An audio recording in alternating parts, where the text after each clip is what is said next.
Assalamualaikum warahmatullahi wabarakatuh. Di sini kami akan menjelaskan tentang sensor yang berada di dalam proyek basic learning kami, yaitu sensor inframerah.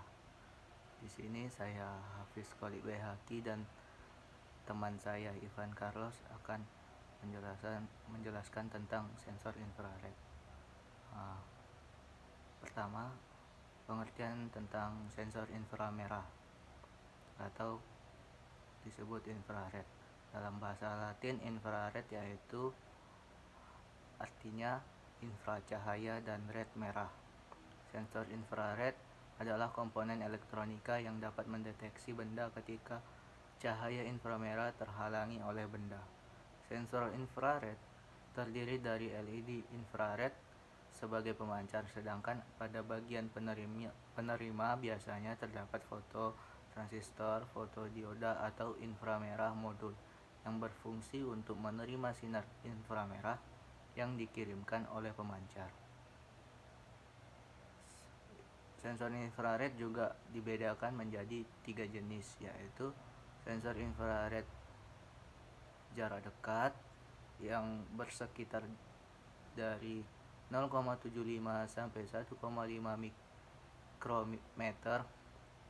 Yang kedua adalah sensor infrared jarak menengah yang berjarak sekitar 1,5 sampai 10 mikrometer. Dan yang terakhir adalah sensor infrared jarak jauh yang berjarak sekitar 10 sampai 100 mikrometer. Adapun kelebihan dan kelemahan pada sensor ini. Yang pertama, sensor infrared memiliki kelebihan dalam konfigurasinya dan proses transfer file yang mudah karena tidak memerlukan sinyal dalam proses transmisinya.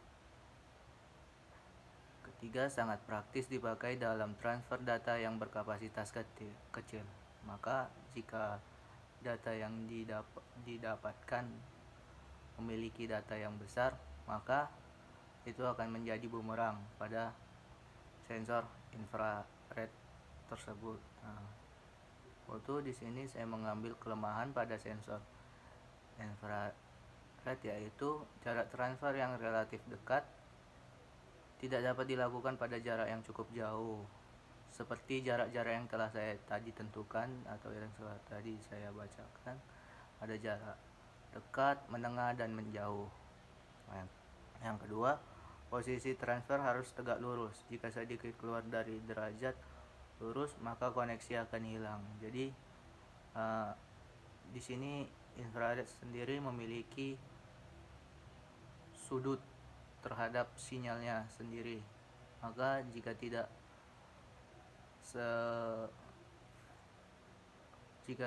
lurus, maka koneksi akan hilang atau putus. Dan yang tiga, transfer data relatif lama. Sebenarnya ini tidak begitu ya, karena tergantung kapasitasnya kecil atau gede. Dan yang terakhir, keamanan data saat berproses transfer sangat kurang.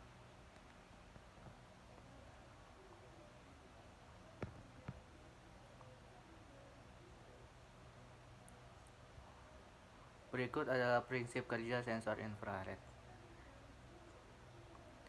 Ketika pemancar IR memancarkan radiasi, ia mencapai objek dan beberapa radiasi memantul kembali ke penerima IR atau sensor infrared. Berdasarkan intensitas penerima oleh penerima IR, output dari sensor ditentukan. Bisa dilihat pada gambar satu ini.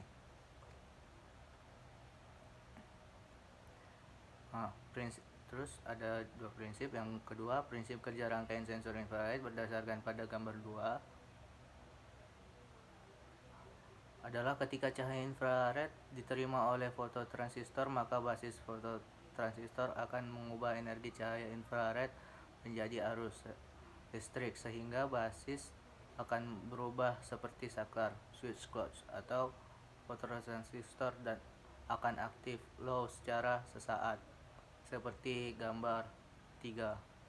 Bisa kita lihat perbedaannya pada gambar 2 dan gambar 3. Gambar 2 posisi infrared penerima belum dideteksi oleh sensor infrared, sehingga tidak terjadi apa-apa, alhamdulillah. Berikut adalah grafik respon sensor infrared.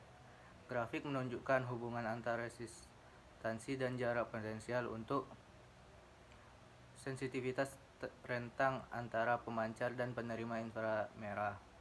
Resistor yang digunakan pada sensor mempengaruhi intensitas cahaya infrared keluar dari pemancar. Semakin tinggi resistansi yang digunakan, semakin pendek jarak infrared receiver yang mampu mendeteksi sinar infrared yang dipancarkan dari infrared transmitter, karena intensitas cahaya yang lebih rendah dari IR transmitter. Sementara semakin rendah resistansi yang digunakan, semakin jauh jarak IR receiver mampu mendeteksi sinar infrared yang dipancarkan dari IR transmitter, karena intensitas cahaya yang lebih tinggi dari IR transmitter. Kita bisa lihat pada gambar berikut frekuensi dan jaraknya.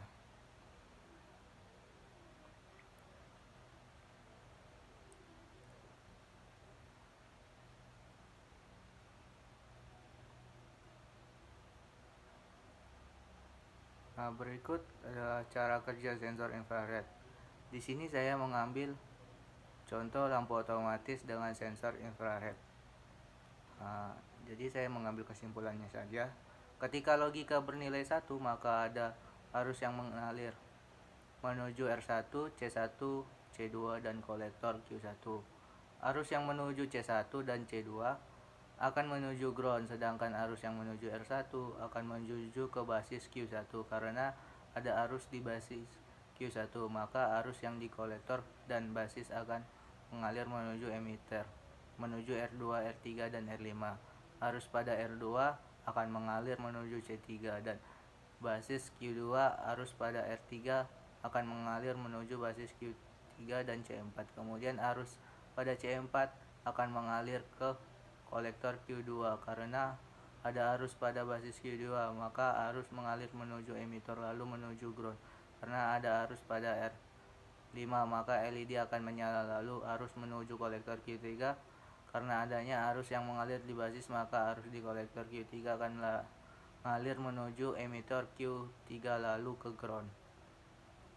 Kita bisa lihat pada gambar di sini yang berlogika 0, maka rangkaian tidak jalan karena belum terdeteksinya sensor infrared. Yang untuk berlogika 1 itu ketika sensor infrared menangkap sebuah data. Adapun sistem sensor infrared ini pada dasarnya menggunakan inframerah sebagai media untuk komunikasi data antara receiver dan transmitter.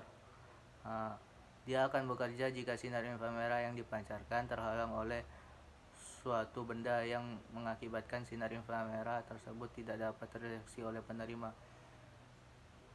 Keuntungan atau manfaat dari sistem ini adalah penerapannya antara lain sebagai pengendali jarak jauh, alarm keamanan otomatis pada sistem pemancar. Pada sistem ini terdapat atas sebuah LED inframerah yang dilengkapi dengan rangkaian yang mampu membangkitkan data untuk dikirimkan melalui sinar inframerah. Sedangkan pada bagian penerimanya biasanya terdapat fototransistor, fotodioda atau inframerah modul yang berfungsi untuk menerima sinar inframerah yang dikirimkan oleh pemancar. Berikut adalah penjelasan yang akan dijelaskan oleh teman saya, yaitu Ivan Carlos. Oke, selanjutnya kita akan berbicara tentang ADC atau Analog to Digital Converter. Nah, sesuai dengan namanya, di ADC itu merupakan suatu perangkat yang mempunyai fungsi untuk mengubah sinyal masukan yang masih dalam bentuk analog menjadi bentuk sinyal digital sebagai keluarannya. Nah, sinyal analog itu seperti apa dan sinyal digital seperti apa? Jadi sinyal analog itu digambarkan seperti sebuah sinyal yang kontinu terhadap waktu, sedangkan sinyal digital itu diskrit terhadap waktu. Atau bisa lebih mudah lagi kita gambarkan sinyal analog itu seperti sebuah jalan di pegunungan ya, yang landai, sedangkan sinyal digital itu seperti tangga yang mana ketika ada perbedaan level itu nampak secara jelas, sedangkan kalau pada sinyal analog itu perbedaan levelnya tidak begitu terlihat secara jelas. Kemudian untuk proses ADC itu sendiri ada beberapa tahapan, ada 3 tahapan yang harus dilalui dalam proses ADC. Itu yang pertama itu ada pencuplikan atau sampling, yang kedua adalah pengkuantisasian atau quantization, dan pengkodean atau encoding. Oke, kita akan bahas satu persatu. Jadi yang pertama itu adalah pencuplikan atau sampling. Jadi pencuplikan itu merupakan suatu tahapan pengambilan data di beberapa titik pada data analog dalam suatu waktu tertentu, namun dengan interval waktu yang konstan terhadap titik sampling lainnya. Artinya apa? Jadi ketika kita mempunyai suatu data atau mungkin sinyal analog, nah, seperti pada gambar yang garis berwarna biru ini, nah di sepanjang sinyal analog ini, di sepanjang data kita cuplik ya di beberapa titik ya, seperti di sini, di sini, di sini, di sini, dan di sini gitu misalnya. Nah, jadi kita cuplik, kita sampling, kita cacah data-data tersebut gitu ya, ada suatu sinyal analog. Nah, namun yang perlu diperhatikan bahwa ada interval antar satu titik sampel dengan titik sampel lainnya. Nah, ini tergantung dari masing-masing daripada controller. Misal suatu controller itu akan mencuplik data analog itu dengan interval waktu 1 milisecond misalnya, atau mungkin 1 mikrosecond dan sebagainya. Nah, masalah sampling ini seperti yang mungkin sudah sedikit disinggung tadi, itu berkaitan dengan kecepatan sampling ya dari masing-masing controller ya.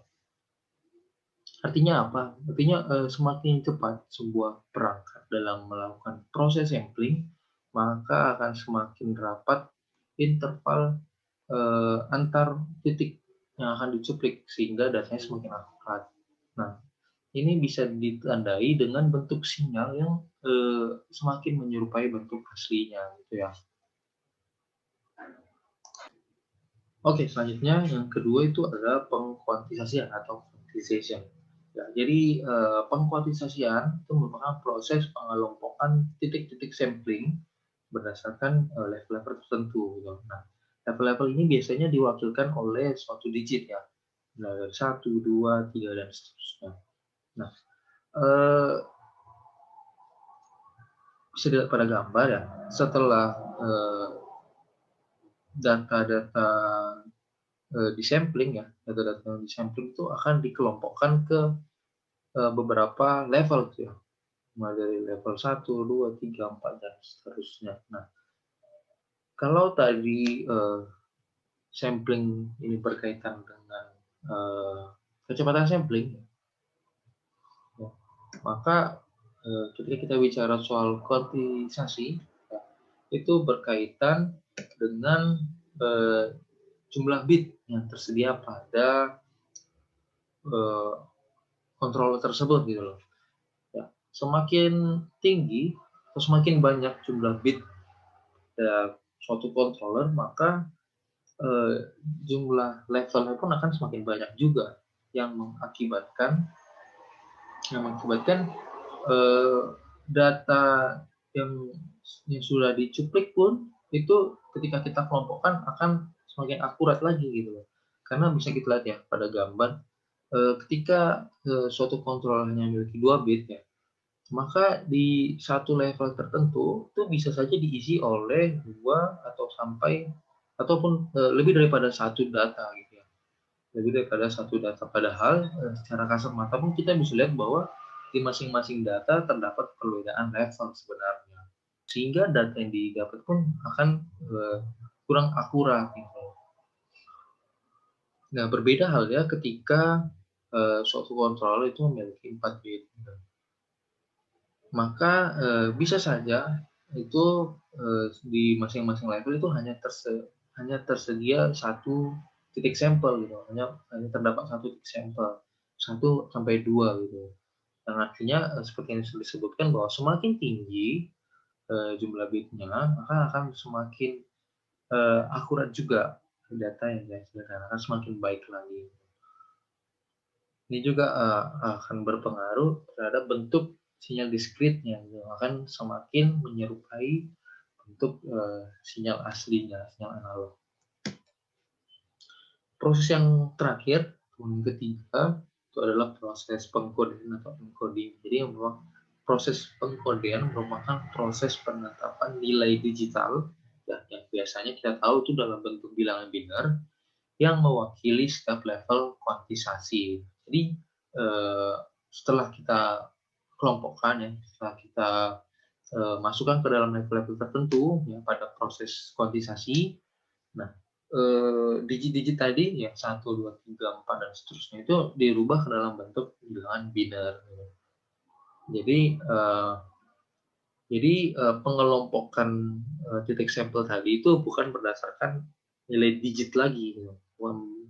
Tapi sudah dalam bentuk bilangan biner gitu, mulai dari 0000 sampai dengan 1111 tergantung dari jumlah bitnya ada berapa.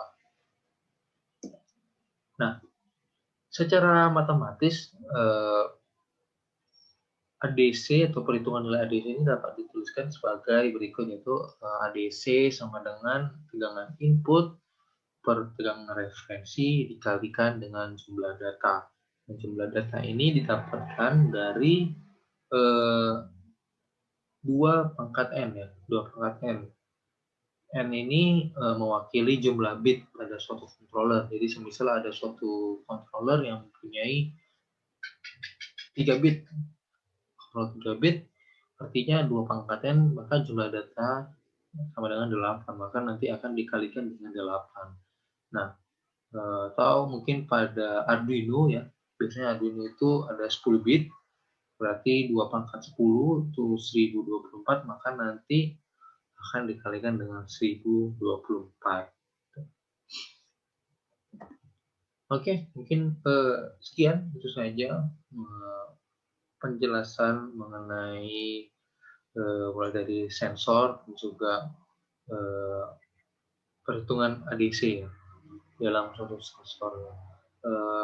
Terima kasih atas perhatiannya. Mohon maaf jika masih banyak kesalahan.